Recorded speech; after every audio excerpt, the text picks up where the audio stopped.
पूरा यूपी खत्म हो गया था।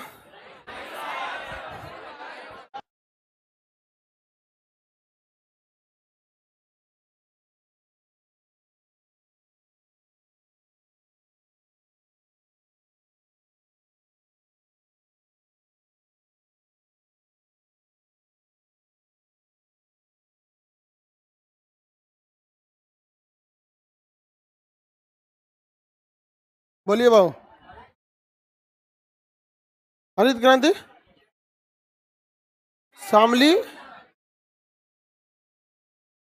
शामली। चलो अभी यहाँ ध्यान दो, इधर उत्तर प्रदेश बता दिए थे। देखिए उत्तर प्रदेश का यह एरिया क्या कहलाता है? पूर्वांचल।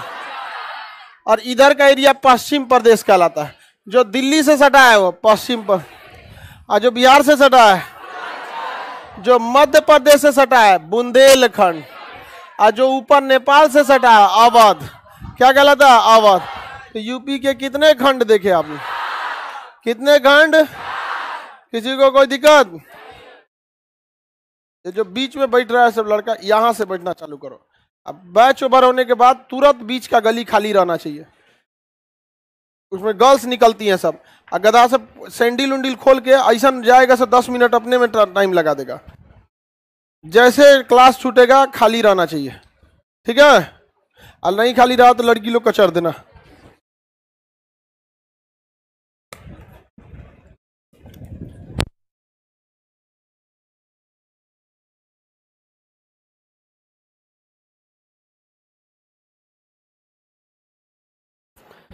उत्तर प्रदेश के बारे में बहुत हद तक समझा दिए थे। अब ध्यान दीजिए यूपी के बारे में थोड़ा। क्या कह रहा भाऊ? पतला हो गया यूपी तो बहुत। ये ऊपर का जगह सारण, यहाँ पे रावटगंज, रेणुकूट, ओबरा, समझा दिए थे। बीचों बीच में क्या मिला था? लखनऊ। बीचों बीच में मिला था लखनऊ जगह। नवाबों का शहर किसे कहा जाता है? नवाबों का शहर लखनऊ। इमामबाड़ा कहां पर है? लखनऊ। राजा वगैरह के जो किला था ना, क्या नाम है? इमामबाड़ा। भूल भुलैया उसी में है। कहां पर? लखनऊ। भूल भुलैया है लाल किला, मतलब वो पत्थर से बना है, लाल किला जैसे है ना, उसी शेप के पत्थर से बना है, लेकिन उसके अंदर की हर गली एक जैसी है। हर गली कैसी है? एक जैसी। डिजाइन एक जैसा है, आदमी क्या हो जाता है? भूल जाता है। किसमें? भूल भुलैया में। कहाँ में है? लखनऊ में। इमामबाड़ा बोलता है उसे। भूल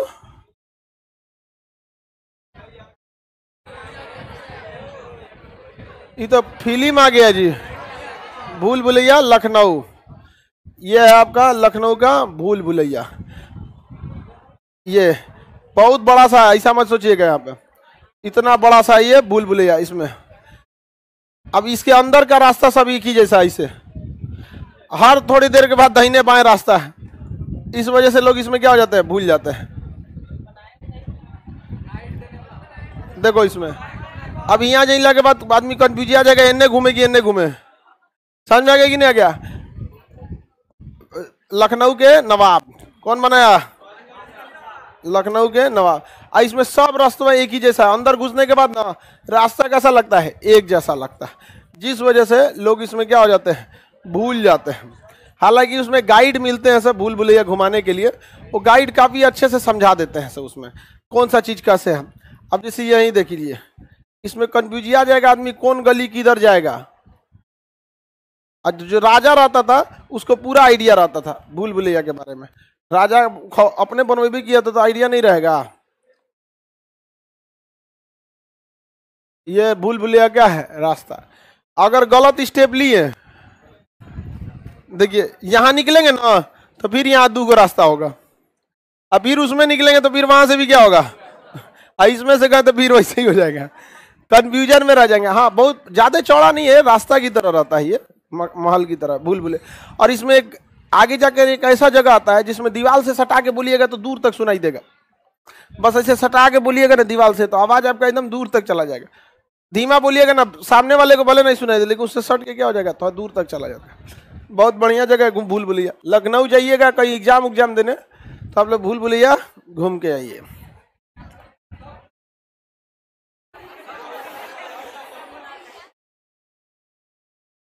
देखिए घूमने से भी बहुत सारा नॉलेज बढ़ता है, कॉन्फिडेंस बढ़ता है घूमने से। एक आपके हाव भाव में एक चेंजिंग आती है।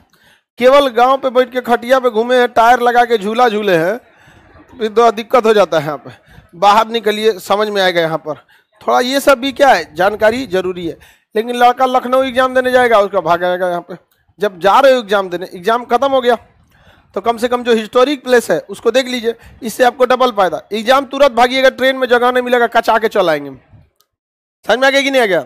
और विद्यार्थी को रहने के लिए क्या जाता है, 15 रुपया का प्लास्टिक और रेलवे स्टेशन का प्लेटफॉर्म, खत्म हो गया। नहीं समझ आ गया?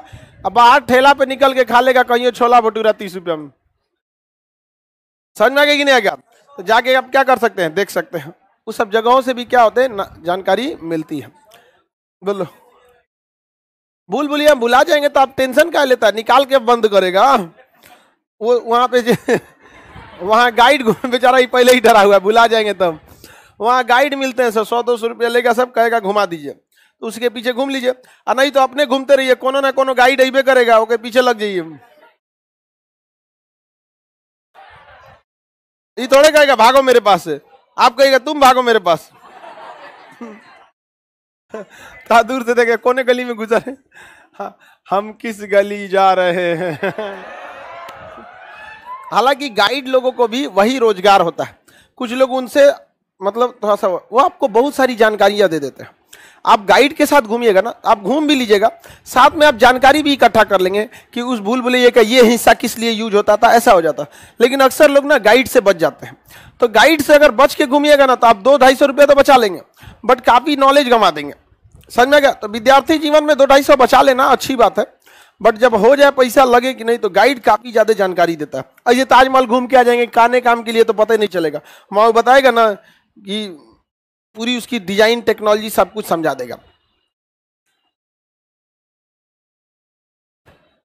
आगे बढ़े हम कि देखो ये गधा का अंकित दिया था, हम उसकी गली जा रहे हैं। जा वो गली जो है ना, वो गली आगे जाके खत्म हो जाता है, डेड एंड बोलते हैं। समझ में आ गया? डेड एंड, जो गली आगे जाके खत्म हो जाती क्या होता है, डेड एंड बोलते। जा रहा है वही डेड एंड में, जा वहां पे पिटा के आएगा। इमामबाड़ा कहाँ पे है? लखनऊ में। लखनऊ में यहाँ रेलवे स्टेशन का नाम चारबाग, रेलवे स्टेशन का नाम वहां गजब, चारबाग, ऐश बाग, कोई राम बाग, ऐसे कर। राम बाग तो इलाहाबाद में, इलाहाबाद सिटी स्टेशन का नाम राम बाग है, और बनारस के मेन स्टेशन का नाम जो है वो चारबाग है। बाहर निकलिएगा तो चारबाग रेलवे स्टेशन आता है। लखनऊ तक तो पढ़ाई दिए थे, ये पूर्वांचल का एरिया पढ़ा दिए थे ना। ये यहाँ पे रेणुकूट था, यहाँ पर सोनभद्र था, रॉबर्ट्सगंज या सोनभद्र। आगे बढ़ जाए, किसी को कोई दिक्कत नहीं ना। ये एरिया क्या कहलाता है? बुंदेलखंड। यहाँ पे क्या है भाई? बनारस। क्या है? बनारस। बनारस का ही नाम वाराणसी है, काशी का ही है, बनारस का ही है, वाराणसी का ही है। सारनाथ और मुगल सराय, जिसका अभी का नाम दीनदयाल, ये सब यहाँ मिल जाएंगे, बता ही दिए थे आपको। इसी के पास मिर्जापुर और जौनपुर मिलेगा आपको। मिर्जापुर पे कालीन भैया ने ऐसा फेमस किया मिर्जापुर को, जिसका कोई हद नहीं। पहली फिल्म थी कालीन भैया हमारे ख्याल से, जिसमें हीरो से ज्यादा चर्चा गुंडा की हो रही थी। हालांकि हमको ज्यादा फिल्मों की आइडिया नहीं है, लेकिन मुन्ना भैया का रोल उसमें बहुत ज्यादा दिखा दिया यहाँ पर। और जो खचरा टाइप का लगभग करता था उसमें, पूरा रोले विलेन वाला कर दिया यहाँ पर। बहुत धुआंधार गोली चला रहा था वहां, ये क्राइम को वहां पे दिखा रहा था। आगे बढ़ जाए, और उसमें पुलिस की मजबूरी, वाह, पुलिस की कितनी मजबूरी दिखाई गई यहाँ पर। बहुत बजा का मजबूर देगा। पुलिस के पास भी कई तरह का रहता है। तो मिर्जापुर तो देख ही लिए, कहाँ पर है? बनारस के बाद मिल गया मिर्जापुर। जहाँ बनारस मिलेगा वहीं क्या मिलेगा? मिर्जापुर। जहाँ बनारस वहीं पे मिर्जापुर। मिर्जापुर जहाँ मिलेगा वहीं मिलेगा भदोही। मिर्जापुर और भदोही दोनों कालीन उद्योग के लिए पूरी दुनिया में प्रसिद्ध है। कौन से उद्योग के लिए? कालीन। कालीन होता है, समझ गया? जैसे ये कारपेट बिछा है ना, ये सबसे घटिया किस्म का कालीन है, ये वाला। बड़े बड़े देखेंगे ना, जहाँ मोदी जी बैठते होंगे नीचे जमीन नहीं होता होगा, एक तो संगमरमर लगा होता होगा, और उसके ऊपर क्या लगा होता है? कालीन। समझ में आ गया कि नहीं गया? पाँव जमीन पे नहीं पड़ने चाहिए। महंगा प्रधानमंत्री हम लोग के, सस्ता प्रधानमंत्री है। बहुत दिन बाद इतना महंगा प्रधानमंत्री हम लोग को मिला। हर प्रधानमंत्री के लिए होता है, केवल मोदी जी के लिए नहीं। देखिए, प्रधानमंत्री और राष्ट्रपति को व्यक्ति के तौर पे नहीं देखना चाहिए। वो जब आप भारत की बात कर रहे हैं तो उन्हें व्यक्ति की नजर पे देखिए, लेकिन जब विश्व मंच पे बात करते हैं तो उन्हें देश का प्रतिनिधि समझिए। समझ में आ गया कि नहीं आ गया? देश का प्रतिनिधि होता है वो व्यक्ति। तो उनके उसमें कोई विदेशी आ रहा है, ऐसे खड़ंजा वाला सड़क पे बिछा दीजिए, दिक्कत होगा वहां पर। कालीन उद्योग के लिए मिर्जापुर और भदोही, आप फिल्मों में भी देखे होंगे तो मिर्जापुर में वो कालीन भैया ही थे। क्या थे? कालीन। अलग से व्यापार किसका करते थे? कट्टा वगैरह का व्यापार करते थे, और कट्टा हाथे में भड़क जाता था। देखें, मिर्जापुर समझ में आ गया। इसके आगे देखेंगे आपको इलाहाबाद, जिसका नाम प्रयागराज हो गया। इलाहाबाद का नाम क्या हो गया? प्रयागराज।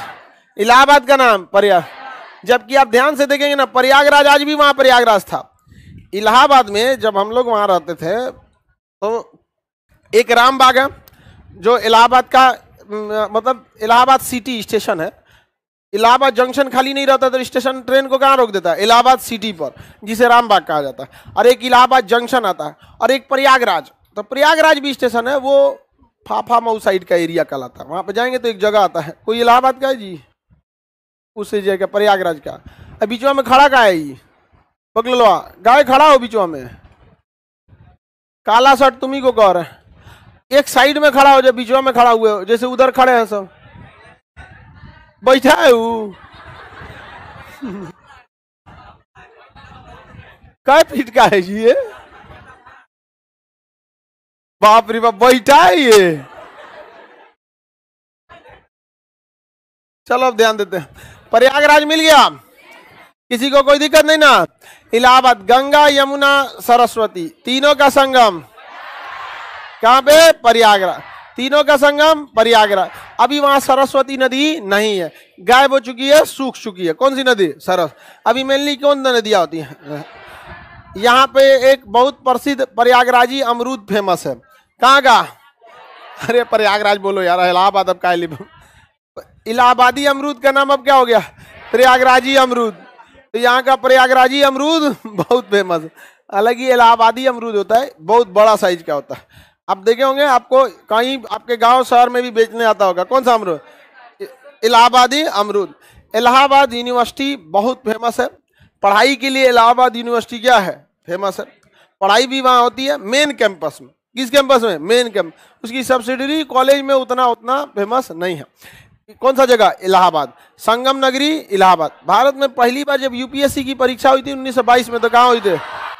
प्रयागराज में ही हुई थी। इलाहाबाद यानी प्रयागराज में हुआ था। किसी को कोई दिक्कत नहीं ना? याद रहेगा, इलाहाबाद यानी प्रयागराज याद हो गया। अब ध्यान दीजिए, यूपी दो जगह से नीचे डाउन हुआ होगा। एक ये, मेरी और देख तो ले पहले गधा, एक इस साइड से और एक इस साइड से। मिल गया? ये वाला तो पढ़ दिए हैं में, रेणुकूट और रॉबर्ट्सगंज। और यहाँ देखिए, जहां एकदम पतला हो गया होगा ना, झांसी, एकदम पतला हो गया तो कौन सा जगह है? झांसी। एकदम पतला हो गया तो कौन जगह? झांसी। यहां मेरी और देखिए, ये जगह कौन सा हो गया? बनारस। बनारस की महारानी जो थी मनुबाई, क्या नाम था? मनु। इनका विवाह हुआ गंगाधर राव से। अब विदाई कहाँ हो गया? झांसी। गंगाधर राव शादी के 2 साल बाद ही उनकी मृत्यु हो गई। तो साम्राज्य कौन संभाल ली? झांसी की ने, और मनुबाई ने संभाल लिया। अब चूंकि जब नैहर में थी तो मनुबाई कहलाती थी। अब जब वहां गई तो झांसी की महाराजा की पत्नी थी, महाराजा रहे नहीं, तब ये क्या हो गई? झांसी की रानी हो गई। झांसी की क्या हो गई? रानी।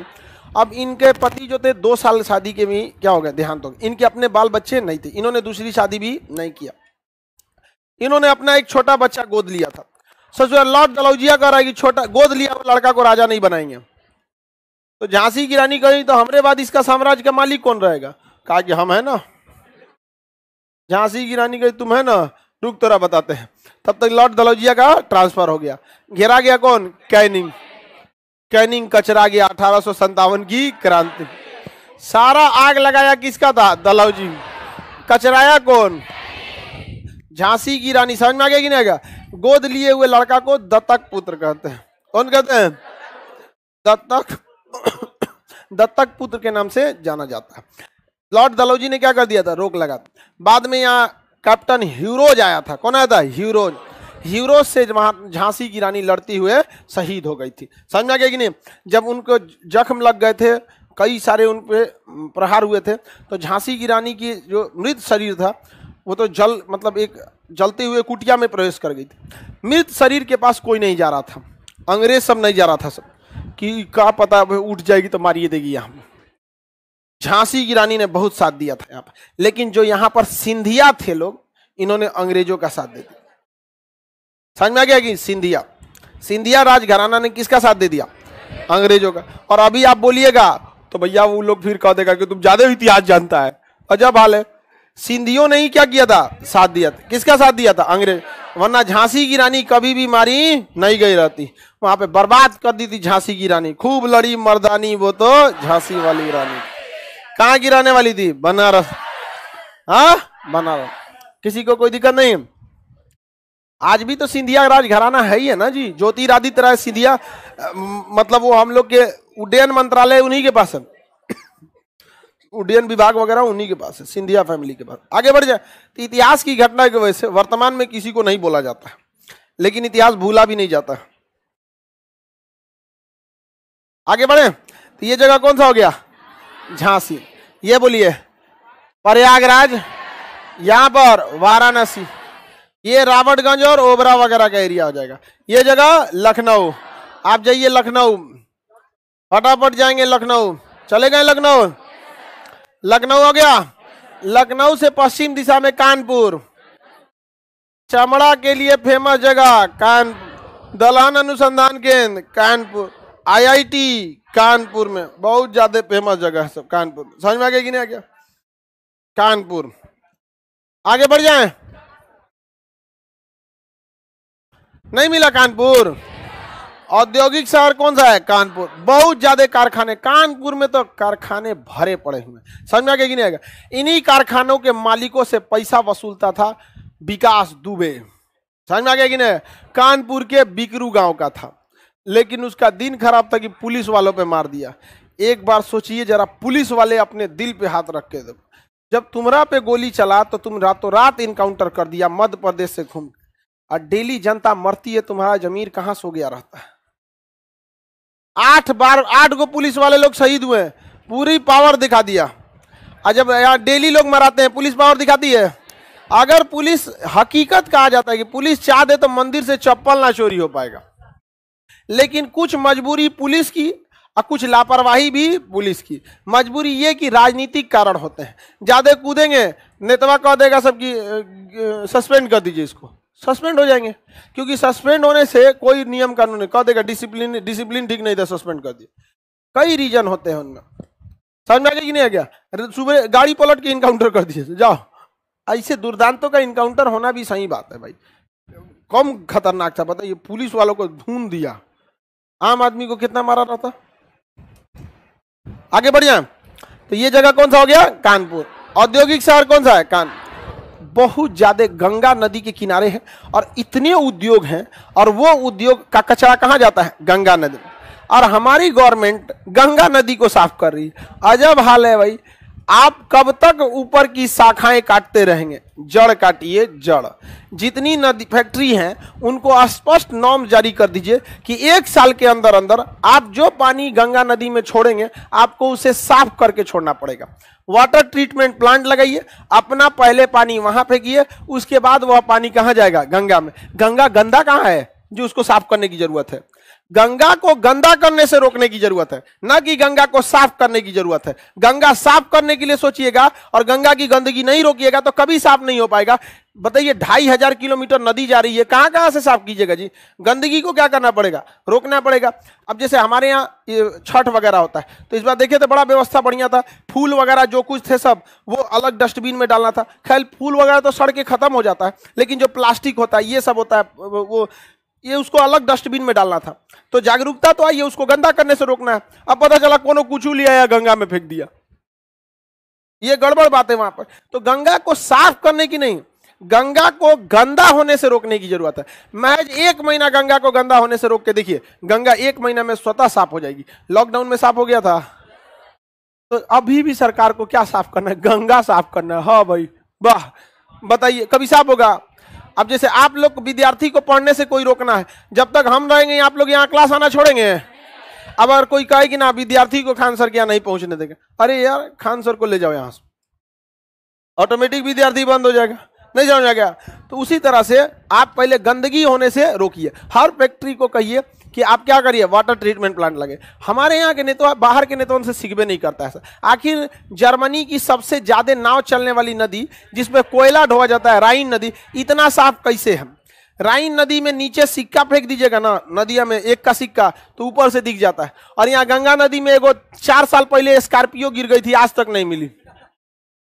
पटना गंगा नदी में 2015 की 16 में गिर गई थी कोई स्कॉर्पियो, पुलवे पे से, आज तक नहीं मिली। एक सिक्का मिल जा रहा है, यहाँ स्कॉर्पियो गायब हो जा रहा है, कहाँ गया पता नहीं चला, इतना खतरनाक है। तो गंदगी हमारे यहाँ क्या है, गंगा नदी में ज्यादा है। आगे बढ़ जाए, उसमें सबसे बड़ा योगदान कहाँ से आ रहा है? कानपुर से। गंगा में सबसे बड़ा योगदान कानपुर, और यमुना में सबसे बड़ा योगदान दिल्ली। ये इतने बड़े सारे इसमें से कचरा चला आता है। ये कानपुर मिल गया।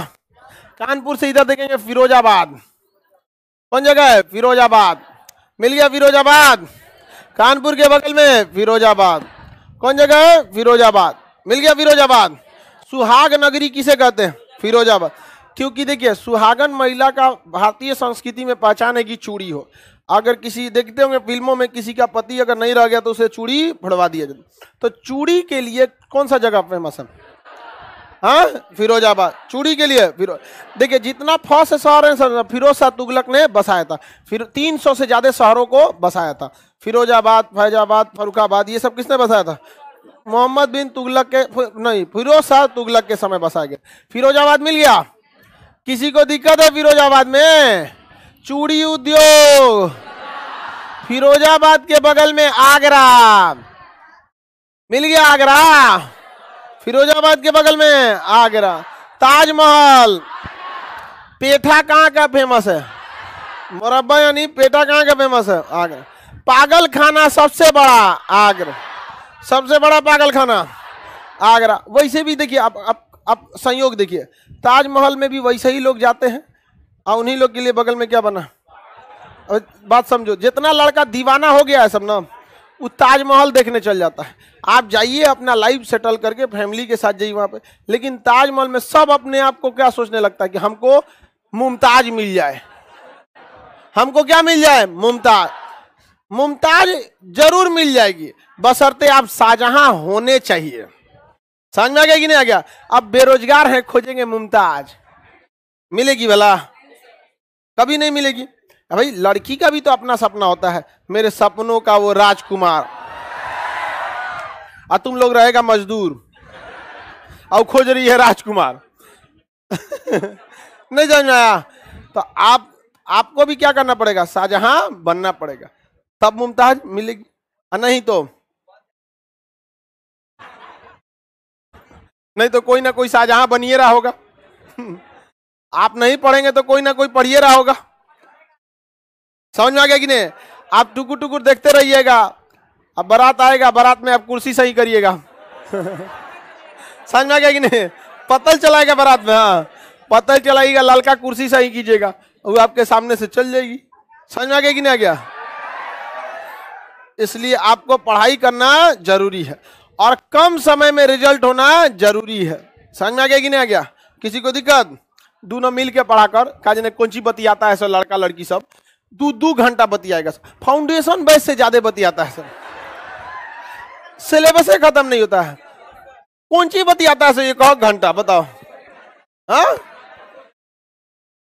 1 घंटा में तो कौन 1 घंटा की मीटिंग में आदमी उब जाता है, 1 घंटा बतियाता है, डेली बतियाएगा से 1 घंटा। अब बताओ, पूछने खाना बिना खैले जिएगा कोई? नहीं,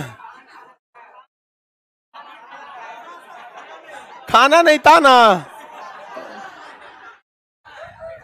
आगे बढ़। अब बाबू हमारे यहाँ सीसीटीवी कैमरा लगल है, लाइब्रेरी में कौन लड़का कितना पढ़ा, कितना बाहर निकल के बतिया, सब पता रहता है। समझ में आ गया कि नहीं आ गया? टेक्नोलॉजी का यूज ज्यादा किया गया। लाइब्रेरी में हम बच्चों का जब हम शुरू शुरू में आए थे तो हम ये सोचते थे कि बच्चा पढ़ाई क्यों नहीं करता है, जुनून के साथ तो आता है। लाइब्रेरी में वाईफाई के साथ हमने एक डिवाइस लगा दिया, कितना यूज कर रहा है तो उससे पता चल जाता था कि पढ़ने पर जाए 4 घंटा, इसमें फेसबुक चलाया 1 घंटा, यूट्यूब देखा 1 घंटा, बतियाया है 2 घंटा, पढ़ाया आधा घंटा। समझ में आ गया कि नहीं आ गया? यहाँ पर सब डर गया, सब वाईफाई यूज करने लायक नहीं है। पहले लगाए थे डिवाइस, जब पूरा डाटा पता चल गया, इस ट्रेंड पता चल गया कि नहीं इस हिसाब से लड़के पढ़ रहे हैं, वो घर पे नहीं पढ़ते हैं, तब हमको भी एक आइडिया लग गया कि नहीं लड़कों को किस हिसाब से पढ़ाना चाहिए। तो पहले हमको ऐसा लगता था ना कि लड़कों को हम पढ़ाते थे और कुछ घर के लिए होमवर्क देते थे। बाद में जब हमको डाटा पता चला कि जो घरे कुछ करबे नहीं करता है तो होमवर्क देना छोड़ दिए। कभी आप लोग को होमवर्क दिए हैं? जो पढ़ाते हैं यही, याद कराते हैं यही, बाकी आपको मर्जी। समझ में आ गया कि नहीं आ गया? लड़का सब क्या बात करता है सब समझे में नहीं आता है, लड़कियों का जने क्या बतियाती है सब। हाँ, फाउंडेशन बेस से तगड़ा बात आ गया। उससे अच्छा है 1 घंटा पढ़ाई कर लो, उधर से वो भी पूछ लो, मतलब मुरादाबाद किस लिए? भाला। तब कहना ना रे पीतल के लिए। रामपुर चाकू। डिस्कस करना चाहिए कि नहीं करना चाहिए? टाइम का क्या करो, यूटिलाइज करो। अगर ऐसा करिएगा ना तो वो खुदे फोन करना छोड़ देगी, ब्लॉक कर देगी। हाँ, लेकिन तुम लोग उसका खुदे मन बढ़ाया रहता है। तनी से बुखार हो जाएगा तो ऐसा कूदेगा जैसे लगेगा कि समझ में आ गया कि ये बहुत झूठ बोलती है सब लड़की सब। समझ में आ गया कि नहीं? ऐसे कहेगी सब, कहीं को भूख लगा था, आओ खाना बनाए हैं लेते जाओ, चल जाया करो। समझ में आ गया कि नहीं है? समझ में आ गया? दे अब क्या दिक्कत है, एक टाइम का उधरे से लेते आओ, 1 हफ्ता में सब समझ में आ जाएगा। नहीं समझ में आ गया? 1 हफ्ता के बाद कहते भाई दूसरे खोज ले तो। डेली खाने ही चल आता है। आप पढ़ाई पर ज्यादा ध्यान देना चाहिए। आगरा मिल गया?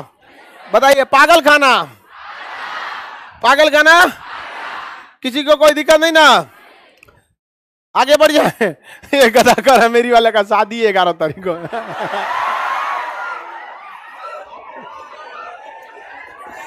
बताओ तुम बेरोजगार रह गया, नहीं समझ में आ गया कि ना गया? चलो अब चलिए आगे बढ़ जाते हैं। किसी को कोई दिक्कत नहीं ना? आगे बढ़ जाए। पागल खाना कहां पे सबसे बड़ा है? रांची में भी पागल खाना। हाँ, एक बार जहाज से पागलों को शिफ्ट किया जा रहा था दूसरे पागल खाना में, तो पागल सबको बैठा है, उसमें एयर होस्टेस नहीं थी, सब एयर होस्टेस रहेगी पागलन के बीच में। पायलट अपने से उड़ा के ले जा रहा था, सोचो अब पीछे हल्ला कर रहा था, ओ पूरा हल्ला कर रहा था, तो उसमें पायलट पगला गया, आके डांटता है, चुप चट्टा कहीं का, चुप एकदम, और हल्ला करने लगा। ओ बेचारा पायलट उब गया और गया, शांति से जहाज चला रहा था। तले एगो पगला खोल के दरवाजा घुसा, का हट हम चलाएंगे। तो पायलट का गिरे पगला कहीं क्या, तुझे कहा हम चलाएंगे। पायलट का क्या करे, का एक काम कर तुम सबको चुप कराओ तब हम तुमको क्या करेंगे देंगे। गया सबको चुप करा के आ गया, 5 मिनट में सबको चुप करा के आ गया। अब पायलट का दे हमको, तो कहा कि देख ऐसे ऐसे पकड़। कहा कि एक बात बताओ कैसे चुप कराया था? कहा कि एकदम सिंपल था, दरवाजा खोल के कहीं कि स्टेशन आ गया।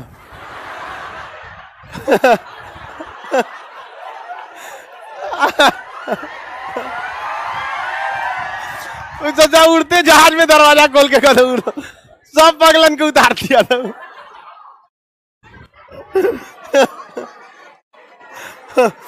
कोई उसमें बचा ही नहीं था। पायलट माथा पीट रहा था, सोचा मार डाला सब कोई। बताओ वो पागल था? हाँ? महा पागल था, पागल नहीं था, महा पागल था। सबसे बड़ा पागल खाना ये कौन कर रहा है? मेरी भाभी पगला गई है, तो भेज दो यहां पर।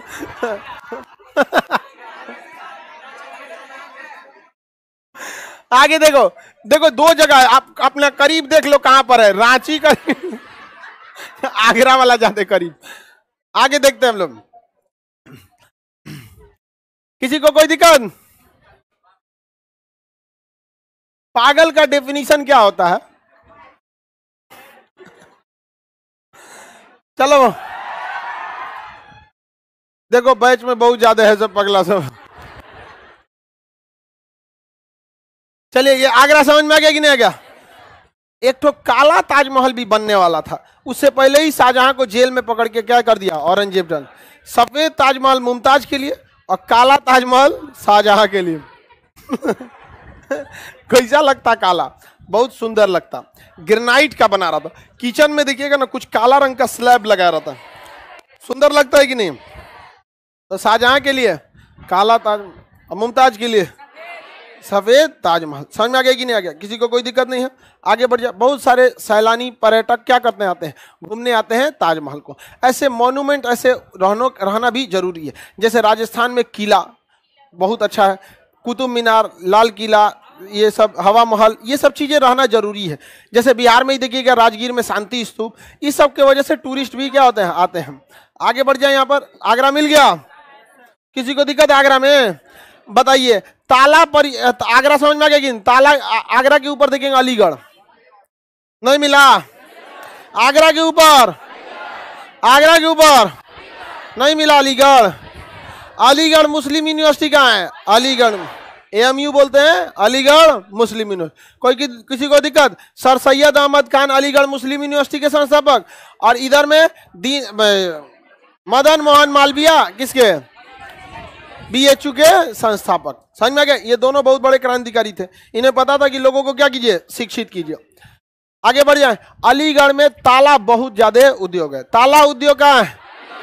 क्वेश्चन पूछेगा। ताला परियोजना भूटान, ताला परियोजना भूटान, और ताला उद्योग भारत ने भूटान में एक ताला परियोजना नामक पानी का बिजली घर बनाया। समझ में आ गया कि नहीं? ताला परियोजना, ताला उद्योग, ताला उद्योग। आगे बढ़े। जंतर मंतर कई जगह पे है, 7-8 जगह, राजस्थान में भी है, दिल्ली में भी है। सबसे फेमस दिल्ली का जंतर मंतर। आगे बढ़ जाए।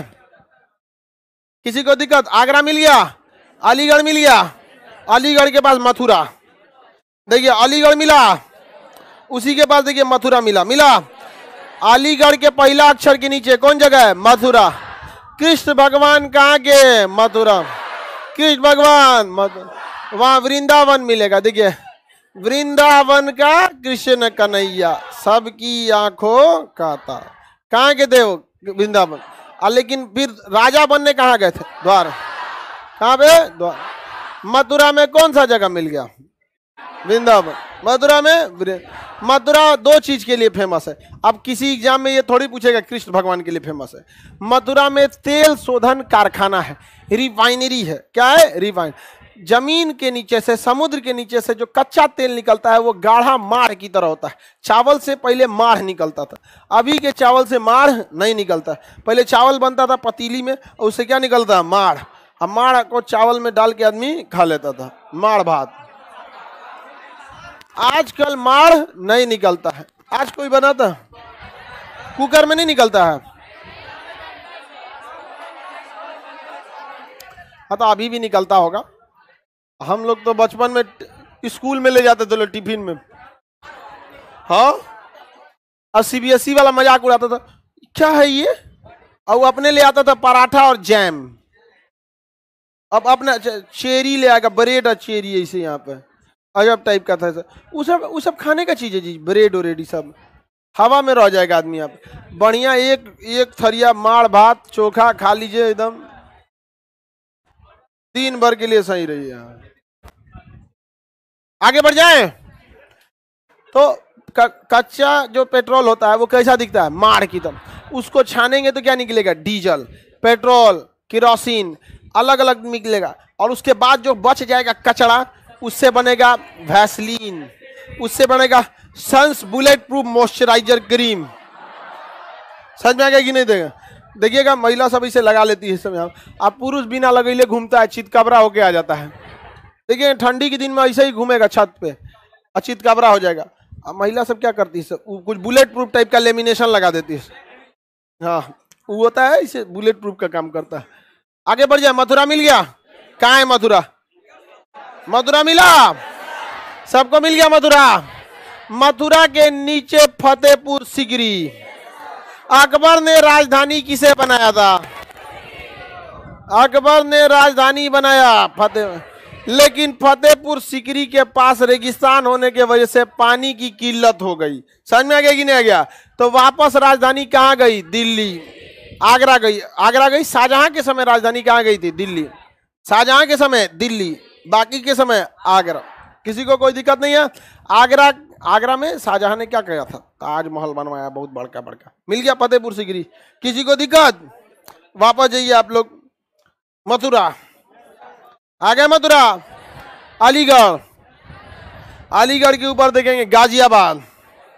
मिल गया गाजियाबाद? दिल्ली से एकदम सटा हुआ है कौन सा जगह? गाजियाबाद। तो जो भी शहर दिल्ली से सटे हुए हैं सब, अब वो सब का सब क्या हो चुका है? दिल्ली में आ चुके हैं। किस में आ चुके हैं? दिल्ली। पता ही नहीं चलेगा आपको दिल्ली में कैसे आ गए। देखिए, दिल्ली जो शहर था बहुत घनी आबादी हो गई थी। कहां पर? दिल्ली में। तो बाहर बाहर दिल्ली में 1990 के दशक में एक सड़क बनाया गया था जिसका नाम था रिंग रोड। रिंग रोड किसके बाहर था? दिल्ली के बाहर बाहर। दिल्ली के बाहर बाहर कौन शहर था? Ring road. तो रिंग, अगर किसी को मान के चलिए, इधर देखो बाबू, रिंग रोड गोल होता है, वो शहर को बाहर फेंक देता है आदमी को। अब किसी को हरियाणा जाना है यूपी से, तो पहले दिल्ली क्रॉस करके जाता था, शहर में घुसता था तो जाम में फंस जाता था। इसलिए क्या बना दिया गया? Ring road.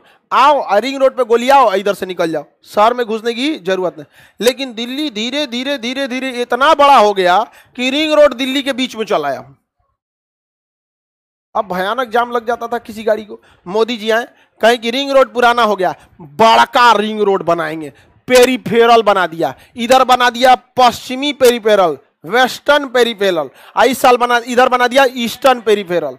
वेस्टर्न पेरीफेरल और ईस्टर्न पेरीफेरल। ये पेरीफेरल इतना बड़का है कि यहां से आप राजस्थान इजीली पहुंच सकते हैं। और इस पेरीफेरल के आसपास में पूरा गाजियाबाद किस में आ गया है? पेरीफेरल में। गाजियाबाद किस में आ गया है? पेरीफेरल। यानी अगर गाजियाबाद जाना है तो आपको कहां पढ़ना पड़ेगा? पेरीफेरल। कितने पेरीफेरल? 2, western peripheral, eastern. अब बताइए, अब किसी को भी जाना है, अब दिल्ली से मान के चलिए कोई दिल्ली का आदमी है, उसको कहां जाना है? राजस्थान। तो पूरा दिल्ली क्रॉस करेगा? नहीं। यहां से सबसे पहले गूगल में मारेगा पेरीफेरल कहां पे है, इसके पास मान के चलिए यहां पेरीफेरल है, फटाक से यहां पहुंचा, कोई जाम नहीं, सीधे सीधे कहां चलेगा? बाहर। पेरीफेरल में 6 गाड़ियां आ सकती है, 6 गाड़ियां जा सकती हैं, सॉरी 3 आ सकती है, 3 जा सकती है, 6 लेन का।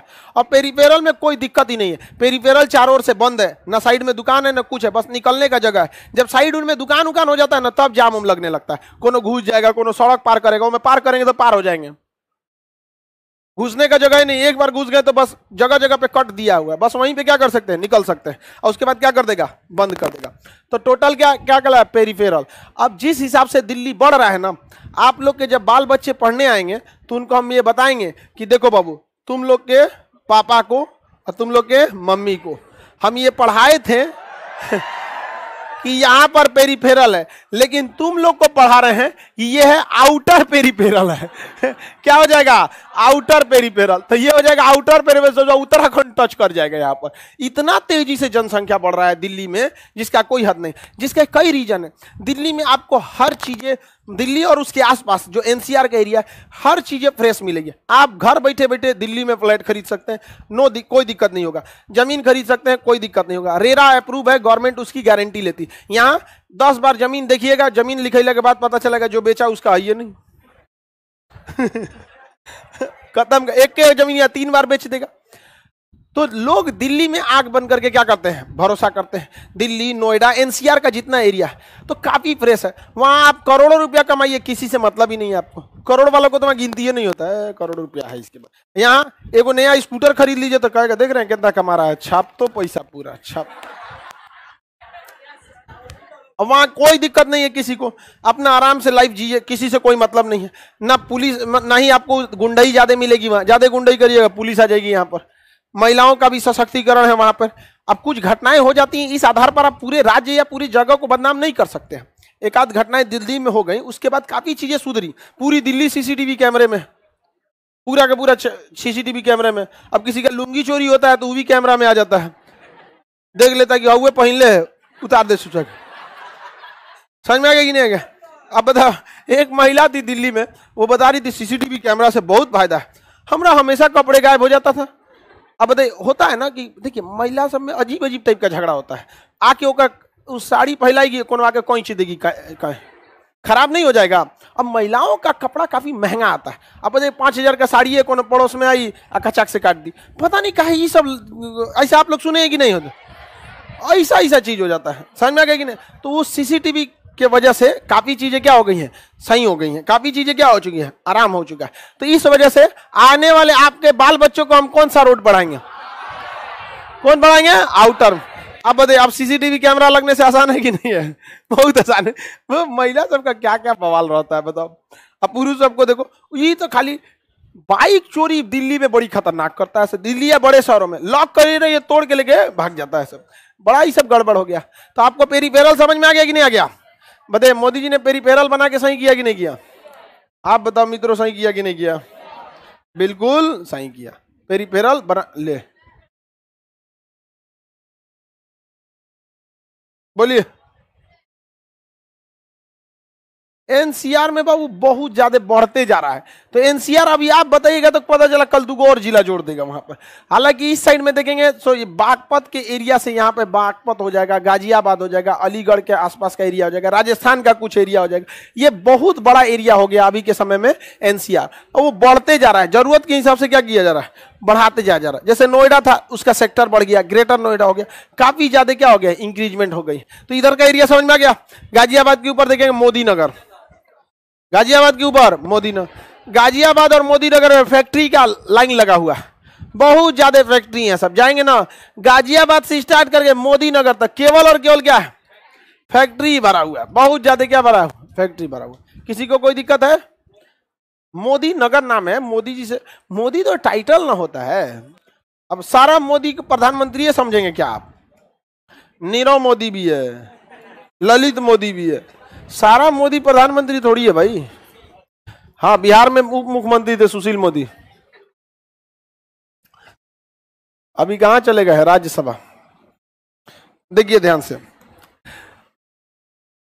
सबसे ज्यादा ट्रैफिक वाला एरिया कहां था, दिल्ली के आसपास, तो पेरिफेरल कुछ कम किया कि नहीं किया, पेरिफेरल कम कर दिया।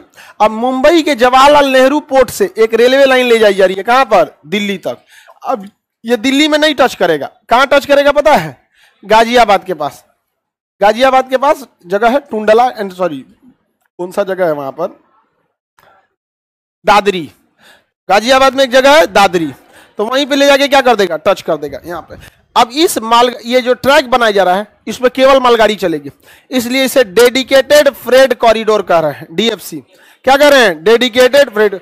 इस ट्रेन पर केवल क्या चलेगी, मालगाड़ी, और यह मालगाड़ी 2 किलोमीटर लंबी और डबल डेकर, माने एक के ऊपर एक कंटेनर लाद के पूरा का पूरा सामान। तो अब 24 घंटे के अंदर अंदर मुंबई से सामान कहां जाएगा, दिल्ली। कितना बेहतरीन काम यह डीएफसी। और एक इसी का एक इस साइड में भी बनाया जा रहा है, लुधियाना से उठाकर और ये दानकुनी तक। पश्चिम बंगाल में कौन जगह है, दानकुनी, और ये कहां से जाए, लुधियाना से। इसमें देखिए, इसमें लगभग काम कंप्लीट हो चुका है। इस साल के लास्ट में वेस्टर्न डेडिकेटेड फ्रेट कॉरिडोर यानी WDFC चालू हो जाएगा, इसी साल के लास्ट में। इसका आधा हिस्सा चालू भी हो चुका है, सोहना वगैरह के पास चालू हो चुका है इसका एरिया। और इसमें जो मालगाड़ियां होंगी वो बहुत हैवी लोड की हो जाएंगी, बहुत हैवी लोड की। अब देखिए मालगाड़ियों के साथ समस्या क्या था, रेलवे को टोटल कमाई मालगाड़ी से होती है, टोटल, क्योंकि मालगाड़ी में कुछ झमेला ही नहीं है ना, दूगो ड्राइवर आगे बैठाओ, एगो गार्ड बैठाओ, चल दो, काम खत्म। ना लाइट, पंखा, गद्दा, टॉयलेट, बाथरूम, पानी, टीटी, गार्ड, कुछ नहीं चाहिए। सारा झमेला किसमें है, पैसेंजर वाले में। छेड़खानी, जहरखुरानी, सफाई, चोरी, डकैती, मर्डर, कूद गया, ढह गया, बेहोश हो गया कुल झमेला कहाँ है, यही वाला। विदाउट टिकट उकट सब किसमें आता है, इसमें। तनी एगो बोरा विदाउट टिकट भेजिए तो मालगाड़िया में लोड कैसे कीजिएगा, बिना रसीद का लोड ही नहीं कर सकते। तो अब दूसरा क्या, मालगाड़ी का बहुत ज्यादा सदुपयोग हो जाता है। अगर मालगाड़ी का डिब्बा इतना चौड़ा है, इतना चौड़ा डिब्बा है मालगाड़ी का, तो इसमें आपको पूरा का पूरा सदुपयोग हो जाएगा। लाइन से बोरा बिछा दीजिए यहाँ पर, इसके ऊपर फिर क्या लग जाएगा, बोरा, पूरा का पूरा बोरा से क्या कर दीजिए, भर दीजिए। आप बताइए, जो सवारी गाड़ियां होती है ऐसे आदमी भर दीजिएगा, मैं पैसेंजर में कबो कबो आता है, फिर भी खाली जगह होता है ना, ऊपरा तो खाली रहता है ना जी, नीचे तो ज्यादा यूज भी नहीं हो पाता है। सोचिए कितना जबरदस्त हो जाता है। और ना इसमें पंखा दो ना लाइट दो, कुछ नहीं करना है, भरो चल दो यहाँ पे। ना ही इसके लिए कोई अनाउंसमेंट की जरूरत है। लाल रंग की मालगाड़ी 3 नंबर प्लेटफॉर्म पे आ रही है, कब सुने हैं? हरियर की मालगाड़ी चल दी कोई झमेला ही नहीं है इसको। और इसके लिए ना वेटिंग रूम बनाओ, ना टिकट काउंटर बनाओ, ना अनाउंसमेंट वाला बनाओ, ना बड़का प्लेटफॉर्म बनाओ, कोई कोना में खड़ा कर दो, उतार दो, काम खत्म। इसका प्लेटफॉर्म अलग होता है, स्टेशन से तनी दूर होता है। अब प्लेटफॉर्म कौन चीज होता है? खाली चबूतरा होता है, ट्रक आके लगती है, बैक गियर में ट्रक वाले आके मालगाड़ियां सटा देगा, लोड गोल। तो देखिए भारतीय रेल को सारा प्रॉफिट किससे होता है? मालगाड़ी। और सारा लॉस किससे होता है? पैसेंजर वाले। कई अब बताइए सबसे ज्यादा सौतेला व्यवहार किसके साथ होता है? मालगाड़ी वालों। उसको लोग वैल्यू, मालगाड़ी अगर क्रॉस करेगी ना लोग गरियाएंगे, जो हेकरा चक्कर में हेकरा रोक ले है, अरे यार उसी को सबसे ज्यादा फायदा हो रहा है। तो इसलिए भारत सरकार ने डिसाइड किया कि एक अलग रेलवे ही बना देते हैं। तो एक अलग रेलवे बन गया, क्या नाम है? WDFC। और इधर वाले का नाम है EDFC। इसका नाम क्या है? EDF, eastern dedicated freight corridor. Dedicated मतलब समर्पित, फ्रेट मतलब मालगाड़ी, कॉरिडोर माने रास्ता। EDFC का काम लुधियाना से यहां तक हो चुका है, टुंडला तक हो चुका है। इसका अगला फेज यहां पर अपने कोई आरा का है जी, उस साइड में WDFC का काम हो रहा है। आरा में सासाराम के आसपास वाला एरिया में, रोहतास सासाराम के आसपास में हो रहा है। तो जो उधर के होंगे लोग उनको आइडिया होगा, यहाँ तक काम हो गया। अब इस वाला काम को अभी रोक दिया गया, कहा गया है कि इसको प्राइवेट कंपनी करेगी, तो इसको बना देना चाहिए। और भी सरकार से गलती क्या हुई है, यहाँ जो मालगाड़ियाँ चलेंगी वो सिंगल स्टेज चलेंगी, डबल वाला नहीं। तो इसको भी एक के बार में जब बनाइए रहे तो डबल स्टेज बना दे, तो होता कौन सी, बस हाइट में ऊपर जो तार जा रहा था उसी को तो हाइट करना था। तो कहा गया जरूरत के हिसाब से करेंगे। हालांकि यहाँ जरूरत नहीं है, लेकिन 20 साल बाद इधर भी क्या हो जाएगा, जरूरत पड़ जाएगा। तो कितना सस्ता हो जाएगा मालगाड़ियों से, अब आप अंदाजा लगाइए, कैसे कैसे अंदाजा लगे। नारियल पानी को अगर हमको केरल से पटना लाना है एक ट्रक, तो उसका कम से कम 1 लाख से ज्यादा रुपया ले लेगा। दिल्ली से पटना आता है, दिल्ली से पटना तो 70,000 लेता है, तो केरल से कलकत्ता पटना आएगा तो कितना ले लेगा? 1 लाख। यहाँ नारियल पनिया एगो 5 रुपया का मिलता है, केरला में बहुत सस्ता मिलता है, 5-10 रुपया का मिल जाएगा। और यहाँ आते आते कितना हो जाता है? 50। आप ये देखिए 40-50 रुपया ले लेता है। अब ये सब दामे पे भी डिस्कस करने लगेगा। समझ में आ गया कि ठग दिया तुम लोग को? समझ में आ गया कि नहीं आ गया? 70 रुपया का नारियल पानी पिलाया ये सबको। आप बताइए, अब जो आप देख रहे हैं उस जो प्राइस में उसका 1 लाख किराया हुआ, लेकिन अगर यहीं से यहां तक कोई WDFC ट्रेन आती ना मालगाड़ी का, तो महज 15 से 20,000 रुपए में आराम से आपको पहुंचा देती। तो अगर 15,000 रुपया 20,000 रुपया लगता तो यहाँ के लोगों को नारियल पानी 20-25 रुपए में मिल जाता। यहाँ मिल पाता है? नहीं मिल पाता। यही गड़बड़ हो जाता है। अब नासिक से दिल्ली का आदमी प्याज मंगाएगा 1 ट्रक, तो ले लेगा ट्रक वाला 60,000 रुपया। अब वो ट्रकवा किस में डाल देगा? पियाजवा WDFC ट्रेन में डाल देगा, ट्रेन में 10,000 में पहुंचा देगी। रीजन समझिए, ट्रेनवा में बड़ा गोदाम लगल है, पूरा का पूरा गोदाम है ट्रेनवा में, पूरा का पूरा। उसमें ना उसको कहीं वैक्यूम मारना है, ना रोकना है, ना कुछ करना है, आराम से उसका ट्रैक क्या है, क्लियर है। तो ट्रेन काफी क्या हो जाता है, सस्ता पड़ जाता है। आगे बढ़ जाए, यहाँ पे सस्ता मिलता है बाबू, कह रहे सर कर्नाटक में भी महंगा मिलता है, ट्रांसपोर्टेशन जोड़ के महंगा मिलता है। कह रहे कर्नाटक में 40 रुपया मिलता है, ट्रांसपोर्टेशन जोड़ के क्या करेगा? उसमें ट्रांसपोर्टेशन और प्रॉफिट भी जोड़ना होता है कि नहीं होता? काफी सस्ता मिलता है यहाँ से। अब जैसे बात कीजिए, यहाँ जाके खरीदिए लीची, तो जाएगा कहाँ से? मुजफ्फरपुर से, 50-60 हजार रुपया किराए में लग गया। अब वही जाके मुजफ्फरपुर में लीची खरीदिए, ट्रांसपोर्टेशन नहीं लगता है। तो बताइए EDFC या WDFC जरूरी है कि नहीं? आप बताओ मित्रों, जरूरी है कि नहीं जरूर? मोदी जी ने 2 चीजों पे बहुत तगड़ा काम किया। एक ट्रांसपोर्टेशन, जिसमें सड़क भी शामिल है, रेल भी शामिल। दूसरा विदेश नीति। विदेश नीति को काफी एग्रेसिव फॉलो किया इन्होंने। लगभग नहीं करता है कि विदेश मंत्री की कोई जरूरत है, अकेले संभाल के रखे रहते हैं। यहाँ पे 2 चीज में बहुत ज्यादा अच्छा काम किया, 2-4 चीज को बहुत ज्यादा चौपट हो गया। एक एजुकेशन, मतलब ही नहीं है, एजुकेशन, दूसरी इकोनॉमी। ये 2 चीज गड़बड़ है। एक आम जनता को विदेश नीति से ज्यादा बहस नहीं होता, तो देश चलाने के लिए दोनों चीजों की जरूरत होती है। लेकिन ये सब काम में बहुत बेहतरीन काम किया। समझ में आ रहा है कि नहीं आ रहा? किसी को कोई दिक्कत है?